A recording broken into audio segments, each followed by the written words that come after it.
शिक्षक कॉलनीत धाडसी घरफोडी, सोन्याच्या दागिन्यांसह मोबाईल लंपास।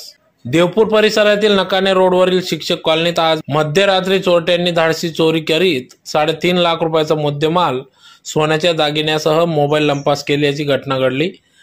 याबाबत अधिक वृत्त असे की रवींद्र वसंत अमृतकर हे नकाने रोडवरील माध्यमिक शिक्षक कॉलनीत प्लॉट नंबर 6 येथे वास्तव्यास आहेत। काही कामानिमित्त ते काल परिवारासह बाहेर गेले असता रात्री 12 वाजेच्या सुमारास परिवारासह घरी आले। त्यानंतर सर्वजण झोपले। रात्री 2 वाजेपूर्वी चोरट्यांनी मागील बाजूच्या दरवाजाची लोखंडी ग्रिल काढून आत प्रवेश केला व त्यानंतर बेडरूम मधील कपाटातील 3.5 लाख रुपये किमतीच्या सोन्याच्या दागिन्यांसह मोबाईल लंपास केला। रात्री 2 वाजता रवींद्र अमृतकर यांना जाग आली असता त्यांना बेडरूमचा दरवाजा उघडा दिसला। बेडरूम मध्ये जाऊन बघितले असता तर सर्व सामान अस्तव्यस्त दिसून आले।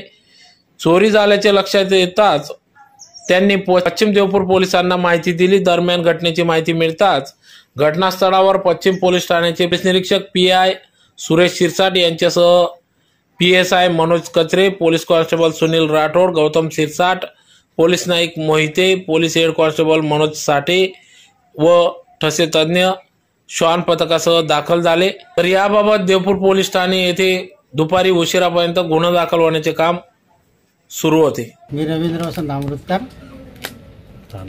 राहणार माध्यमिक शिक्षक कॉलनी। माझ्या घरात 1 ते 2च्या दरम्यान चोरी झाली।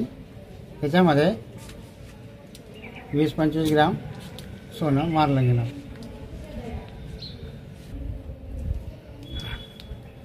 एक मोबाईल गेला, 2 सोनसाखळी गेल्या, 1 अंगठी गेली।